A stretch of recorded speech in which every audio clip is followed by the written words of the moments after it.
संपूर्ण पत्रकारांसाठी एक महाराष्ट्र शासनाच्या वतीनं पत्रकारांकरता एक मंडळ स्थापन करण्यात यावं अशी ही मागणी हाऊस ऑफ मीडियाच्या वतीनं मागच्या अधिवेशनामध्ये हिवाळी अधिवेशनामध्ये आपण या ठिकाणी देण्यात आली होती।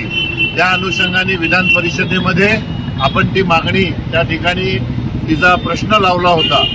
त्या प्रश्नाच्या अनुषंगाने जवळपास या मागणीकरता 1 तासाची चर्चा विधान परिषदेमध्ये झाली होती आणि त्या चर्चेमध्ये संपूर्ण पत्रकारांना आर्थिक मदत मिळण्यासाठी ज्याप्रमाणे अण्णाभाऊ अण्णासाहेब पाटील आर्थिक विकास महामंडळ आहे त्या धर्तीवर पत्रकारांसाठी सुद्धा एक आर्थिक विकास महामंडळ स्थापन व्हावं, जेणेकरून पत्रकारांना त्यांचं आर्थिकदृष्ट्या त्यांना सदन करण्यासाठी या महामंडळाच्या वतीनं त्यांना जे काही कमी व्याजामध्ये कर्ज देण्याच्या संदर्भातल्या ज्या सुविधा असतील किंवा इतरही सुविधा असतील त्या बाबतीमध्ये आपण प्रयत्न केले होते आणि आज राज्य शासनाने ती मागणी या ठिकाणी मान्य केलेली आहे। त्यामुळे आज संपूर्ण या ठिकाणी पत्रकार बंधू अतिशय आज आनंदी आहे आणि हाऊस ऑफ मीडियाचे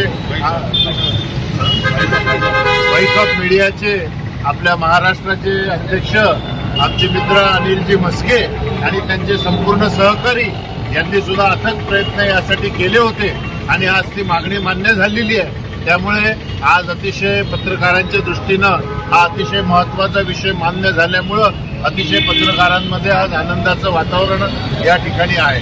धन्यवाद।